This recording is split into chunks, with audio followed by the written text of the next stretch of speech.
Luminosity masking is the process of editing the highlights and shadows separately in your photograph.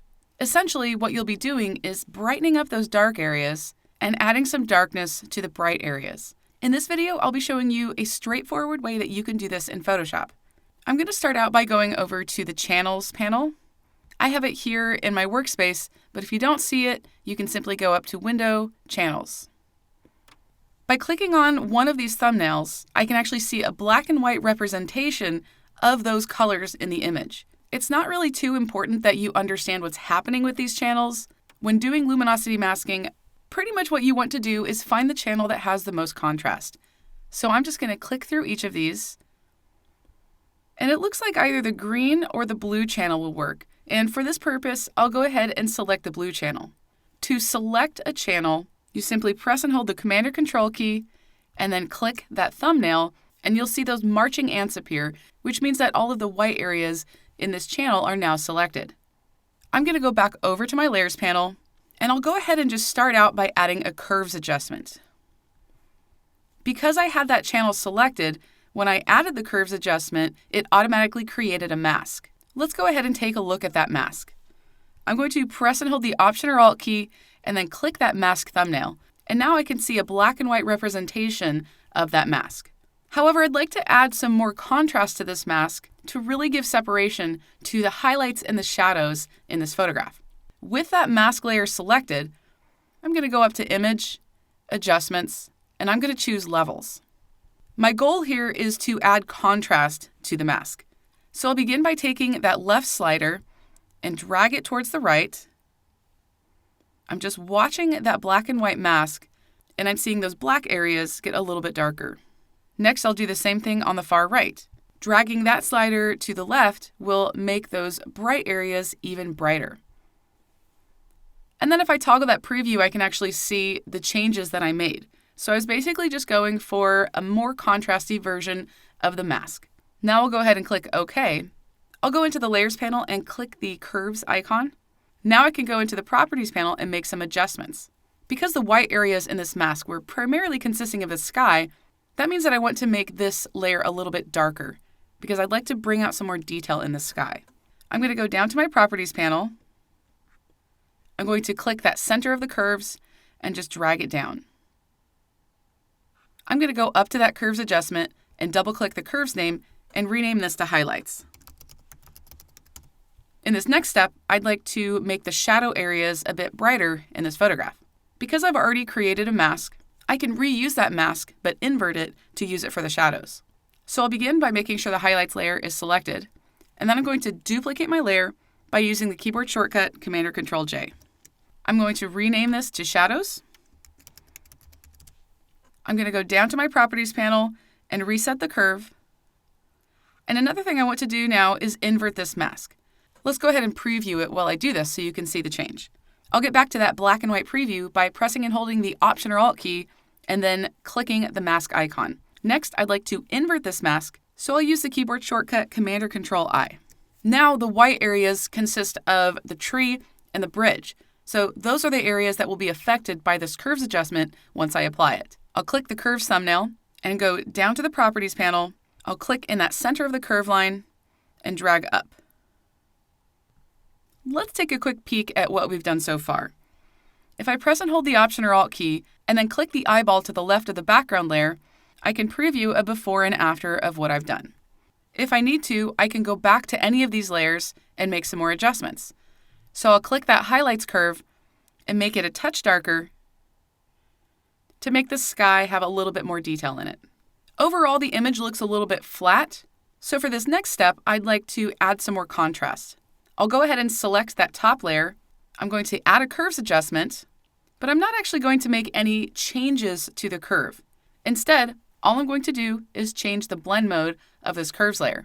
So I'll go up to that blend dropdown and set it to soft light. If I toggle that top layer off and on, it's adding a really nice amount of contrast without being too overpowering.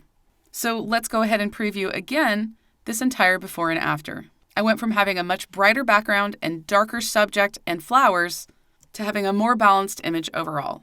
I could continue processing this photo, so for this example, I'll add a split tone adjustment. In the Adjustments panel, I'm going to select Color Balance. Then in the Properties, I'm going to set the tone to shadows. I'll add a touch of cyan and a touch of blue. Then I'll change that tone down to highlights, add a touch of red and a touch of yellow. If I toggle that top layer off and on, I can see it's adding some change to the luminosity of the image, but I'd really only like this to affect the color. So I'll take that blend drop down and set it to color. Now let's see what that layer did. It adds a nice, subtle split toning effect. Let's jump over to another image so you can see this same process in action. I'll start out by going up to the channels and clicking through each of them to find the one that has the most contrast. It looks like the blue channel again is going to be the one that I'll want to use. So I'll press and hold the Command or Control key and click the blue channel. I'm going to go back over to my Layers panel, and in the Adjustments panel, I'll add a Curves adjustment. I want to make sure the mask has more contrast, so I'll first preview it by pressing and holding the Option or Alt key and then click that Curves mask so I can see it in black and white. Then I'll go up to Image, Adjustments, Levels. I'll take that slider on the left and drag it in to add contrast and darken up those dark areas. And then I'll take that far right slider and move it to the left to make the bright areas even brighter. Now this mask has more contrast to it, so I'll go ahead and click OK. I'm going to rename this layer to Highlights. I want to make sure that the Curves icon is selected. I'll go down to the Properties panel. I'm going to click in the center of that curves line and drag down to add darkness to those really bright areas. Now I'd like to add brightness to the shadows. So I want to make sure I have that top layer active. I'll use the keyboard shortcut Command or Control J. This duplicates the layer. I'll change the name of this layer to Shadows. I'm going to go down to the Properties panel and reset the curve. Then I want to click on that mask. I'll go ahead and option click on that mask so we can preview the mask while we're making this change. And now I'd like to invert this mask. So I'll use that keyboard shortcut Command or Control I. Now the shadow areas are selected in this mask. I'll click that curves icon in the Layers panel, go down to the Properties panel, click in the center of that curve line, and drag up to make it brighter. The image is a little bit flat, just like the one I did previously.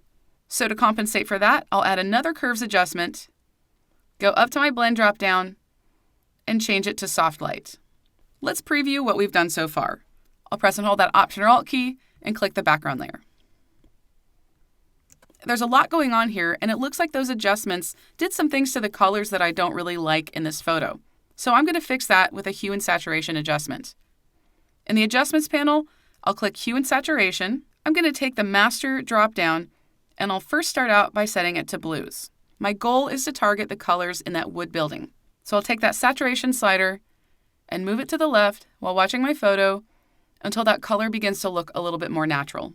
Now I'm going to take that same drop-down and set it to yellows, and again, reduce the saturation.